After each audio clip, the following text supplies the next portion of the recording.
My name is Olivia, and for as long as I can remember, I have been invisible in my own home. If you asked my mother, she would probably say I was always the quiet one, the easy child, the one who never caused trouble. But the truth is, I was just the one she never bothered to see. Growing up, I learned early that attention was a currency in our house, and I was always broke. My older brother Zane was the golden child. He was loud, charming, and always seemed to know exactly how to make my mum laugh. He played sports, brought home trophies, and filled the house with noise and chaos. My mother adored him. She would sit in the stands at every game, cheering until her voice was hoarse, baking his favourite cookies for his friends, and hanging his medals on the living room wall like they were family heirlooms. Me? I was the shadow in the corner. I brought home good grades, but my report cards ended up buried under piles of Zane's soccer schedules and birthday invitations. I learned to make my own breakfast, pack my own lunch, and walk myself to school. If I got sick, I stayed quiet in my room, waiting for the fever to break. If I won a prize at school, I would leave the certificate on the kitchen counter, hoping she might notice. She never did. I used to think maybe I was just too quiet, too boring, too easy to forget. So I tried to be louder. I joined the debate team, thinking maybe if I spoke up she would finally hear me. But she never came to a single tournament. When I told her I made it to the finals, she just nodded, scrolling through her phone and said, "That's nice, Beta. Did you see if your brother needs a ride to practice?" By the time I was 16, I had stopped trying. I learned to live with the silence, to fill the empty spaces with books and late-night coding sessions on my old laptop. I taught myself how to build websites, how to write code, how to solve problems that no one else in my family even knew existed. It became my secret world, a place where I mattered, where my ideas had weight. Zane went off to college on a sports scholarship, and the house grew even quieter. My mother missed him out loud, calling him every night, sending care packages, posting old photos of him on Facebook with captions like, "My champion, my pride." She never posted about me. Sometimes I wondered if she even remembered I was still there. I graduated high school with honours, but there was no celebration, no party, not even a family dinner. My mother was busy planning Zane's homecoming for the summer. I watched from the doorway as she decorated the living room with banners and balloons, her face glowing with excitement. When Zane walked in, she hugged him so tightly I thought she might never let go. I stood in the background, clapping quietly, waiting for her to notice me. She didn't. I left for university on a scholarship, moving to a city where no one knew my name. For the first time, I felt free. I threw myself into my studies, spending hours in the computer lab, building apps and websites, taking on freelance projects to pay for books and rent. I made friends who saw me, who listened when I spoke, who celebrated my small victories. I started to believe that maybe I was worth noticing after all. But every holiday I came home, and every holiday I became invisible again. My mother would ask about Zane's classes, his friends, his plans for the future. She would barely glance at me, her questions perfunctory, her attention always drifting back to her phone, or the kitchen, or the next thing she needed to do for Zane. I learned to answer in short sentences, to keep my stories to myself. One winter, during my second year at university, I started working on an idea that wouldn't let me sleep.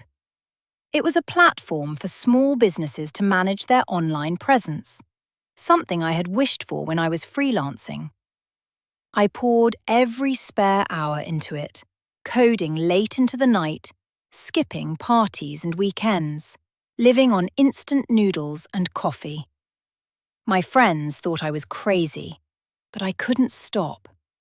For the first time, I felt like I was building something that mattered, not just to me, but to the world. I launched the platform quietly, with no fanfare. Just a simple website and a few posts on tech forums. To my shock, people started signing up. Small business owners from all over the country messaged me, thanking me for making their lives easier. The user base grew, and soon I was getting emails from investors, journalists, even competitors. I hired a small team, all remote, all as hungry as I was to prove themselves. But at home, nothing changed. My mother still asked about Zayn, still forgot my birthday, still left me off the family group photos. When I tried to tell her about my company, she smiled politely and changed the subject. That's nice, Beta. Did you see if your brother needs help with his resume? I stopped trying to share. I focused on my work, on my team, on the people who believed in me. The company grew faster than I could have imagined. We hit milestones I had only dreamed of: 10,000 users, then 50,000, then 100,000. Investors started calling, offering numbers that made my head spin. I negotiated deals, signed contracts, and watched as my bank account grew from 3 digits to 6, then 7. But every time I went home, I was still invisible. My mother would ask if I was eating enough, if I needed money for books, if I had thought about getting a real job after graduation. She never asked about my company, never once said she was proud of me. By the time I was 25, my company was a quiet success story in the tech world. We had offices in 3 cities, a team of 50, and a user base that spanned continents. I was invited to speak at conferences, to mentor young entrepreneurs, to share my story on podcasts and panels. But at home, I was still just the quiet one, the easy child, the one who never caused trouble. That year, Christmas was different. Zayn was coming home with his new fiancée, and my mother was planning the biggest celebration our family had ever seen. She called me for once to ask if I would be there. Of course, I said, even though I knew I would spend most of the evening in the background, watching as she fussed over Zayn and his fiancée, making sure everything was perfect for them. But this year, I had a secret. And for the first time in my life, I was ready to be seen. The week before Christmas, my company received an acquisition offer that felt surreal even as I read it. One of the biggest tech firms in the world wanted to buy us out, lock, stock, and code base. The number on the contract was so large I had to read it 3 times before I believed it. $150 million. I sat in my tiny office staring at the screen, my hands shaking. I thought about all the nights I'd spent alone, all the times I'd wondered if I was worth anything at all. Now, suddenly, I was worth more than I could have ever imagined. I signed the papers in a lawyer's office that smelled like old books and fresh coffee.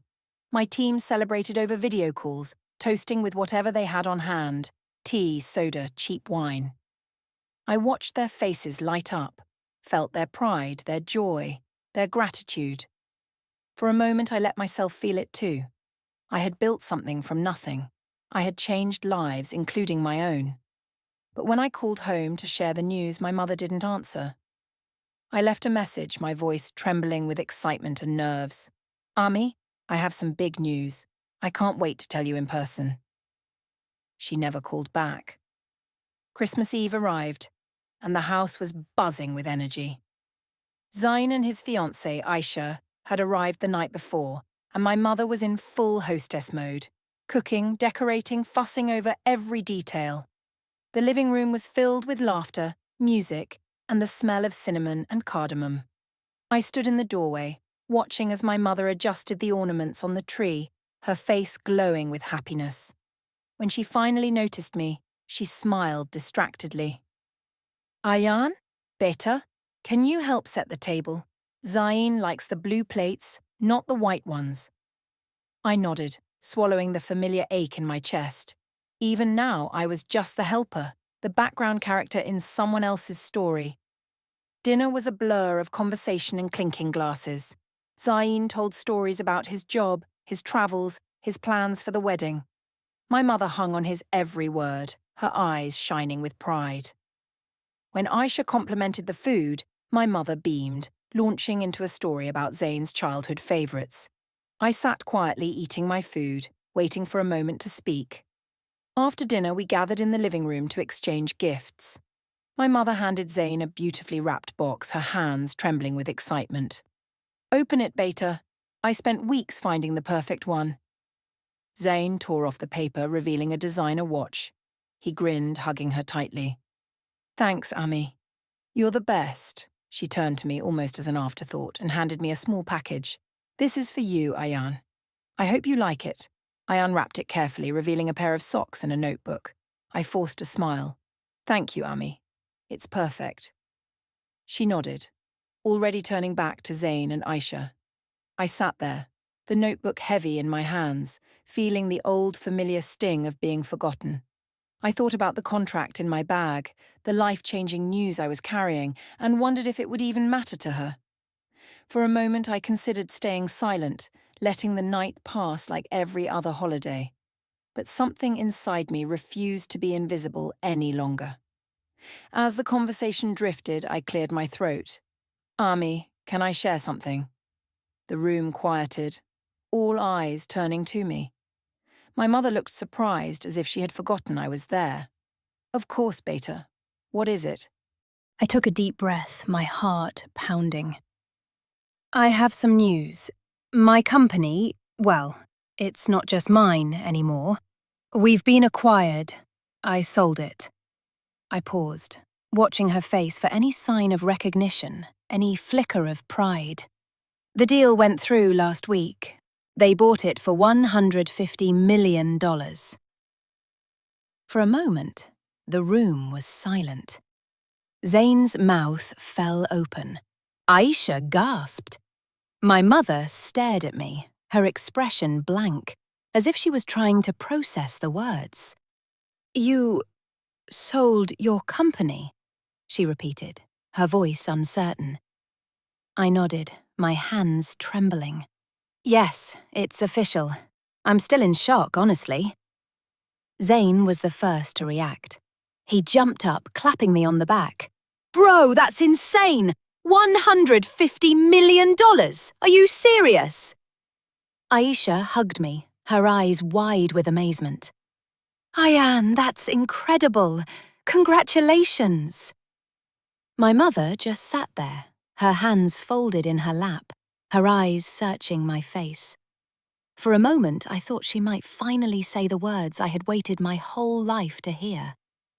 But instead, she asked, "So, what does that mean? Are you moving away? Are you going to quit your job?"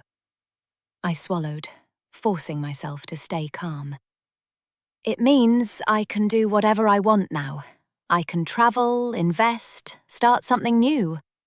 I wanted to tell you in person because, well, you're my mother. I thought you'd want to know." She nodded slowly, her expression unreadable. "That's good, Beta. I'm happy for you." But her voice was flat, her eyes distant. She turned to Zayn, changing the subject. "Did you tell Ayan about your promotion, Zayn? He got a big raise at work." I felt the air leave my lungs, the excitement draining away. Even now, even with everything I had accomplished, I was still invisible. I sat back, letting the conversation wash over me, feeling smaller than I had in years. Later that night, after everyone had gone to bed, I sat alone in the living room, staring at the Christmas tree. The lights twinkled softly, casting shadows on the walls. I thought about all the years I had spent trying to earn my mother's love, all the ways I had tried to make her see me. I wondered if anything would ever be enough. I pulled out the notebook she had given me, running my fingers over the cover. For a moment, I considered writing her a letter, telling her everything I had never said. But the words wouldn't come. Instead, I wrote a single sentence on the first page. I am not invisible. I closed the notebook, feeling a strange sense of peace.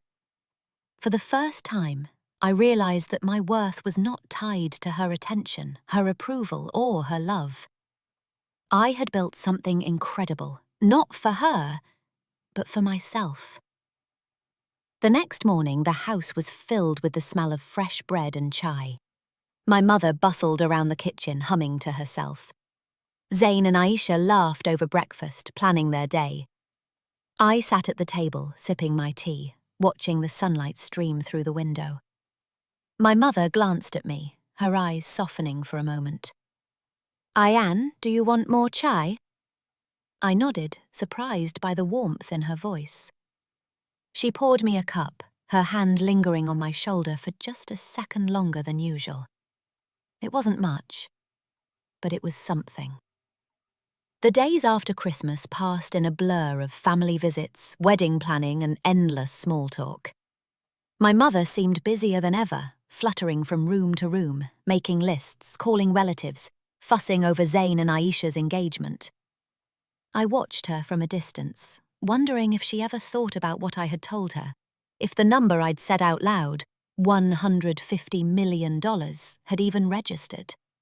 Sometimes I caught her looking at me, her eyes thoughtful, but whenever I tried to meet her gaze, she would look away, as if embarrassed to be caught. I spent most of my time walking the old neighborhood, letting the cold winter air clear my head. I thought about the years I had spent in this house, the quiet corners where I had hidden with my books, the kitchen table where I had done my homework alone, the bedroom where I had dreamed of a life that felt impossible. Now, everything was different, and yet nothing had changed. One evening, as I was coming back from a walk, I found my mother sitting alone in the living room, the lights low, her hands wrapped around a mug of tea. She looked up as I entered, her face tired but softer than I remembered. "Come sit with me, Beta," she said quietly. I hesitated, then sat down across from her. For a moment, neither of us spoke. The silence between us felt heavy, filled with all the things we had never said. She cleared her throat, staring into her tea. "I've been thinking about what you told me, about your company, about everything you've done." I waited, unsure what to say. She looked up, her eyes shining with something I couldn't quite name. "I'm sorry, Ayan. I know I haven't always been present. I know I made you feel like you didn't matter. That was never my intention." I felt a lump rise in my throat. I wanted to believe her, to let her words wash away years of hurt. But I also knew that apologies couldn't erase the past. "I just wanted you to see me," I said softly. "That's all I ever wanted." She nodded, tears slipping down her cheeks. "I see you now. I do. I was so caught up in Zayn, in keeping the family together, in surviving after your father left. I didn't realize how much I was losing you in the process." I looked at her, really looked at her, and for the first time, I saw not just my mother, but a woman who had been struggling, who had made mistakes, who was trying, maybe too late, to make things right. "I'm proud of you, Ayan," she whispered. "I should have said it a long time ago. I'm sorry it took me so long." The words hung in the air, fragile and precious. I nodded, unable to speak, afraid that if I opened my mouth, I would cry. We sat together in silence, the distance between us shrinking just a little. It wasn't a perfect ending. It wasn't a miracle. But it was a start. After that night, things began to shift in small ways. My mother started asking about my work, about my plans, about the things that mattered to me. She listened, really listened, for the first time in my life. Sometimes she would still drift back to old habits, fussing over Zane, forgetting to include me in conversations. But now, when I spoke, she looked at me, her eyes bright with interest and pride. I spent the rest of the holidays with my family, feeling both closer and more distant than ever. I realized that I could love them, even if they never fully understood me. I could forgive, even if I never forgot. When it was time to leave, my mother hugged me tightly at the door, her arms trembling. "Come home more often, Beta," she said. "I want to hear about your new adventures." I smiled, promising I would. But I knew that home was no longer a place I needed to be seen. I had built my own home, my own life, my own worth. Back in the city, I threw myself into new projects, new ideas, new dreams. The money from the sale changed everything and nothing at the same time. I invested in startups, mentored young entrepreneurs, donated to causes I cared about. I traveled, met people from all over the world, learned things I had never imagined. But the most important thing I learned was this: being seen by others is a gift, but seeing yourself is a necessity. For years, I had chased my mother's approval, believing that her love would make me whole. But in the end, it was my own belief in myself that set me free. Sometimes, late at night, I would open the notebook my mother had given me that Christmas. I filled its pages with ideas, memories, dreams, and plans. On the last page, I wrote a letter to the boy I used to be, the boy who waited in the shadows, hoping to be noticed. "You are not invisible," I wrote. "You never were. You are enough, just as you are." The next Christmas, I returned home, not as the forgotten child, but as myself. My mother greeted me at the door, her arms open, her eyes shining with pride. Zayn and Aisha welcomed me with laughter and warmth. For the first time, I felt like I belonged, not because of what I had achieved, but because I had finally learned to belong to myself. As we sat around the table, sharing stories and memories, my mother raised her glass.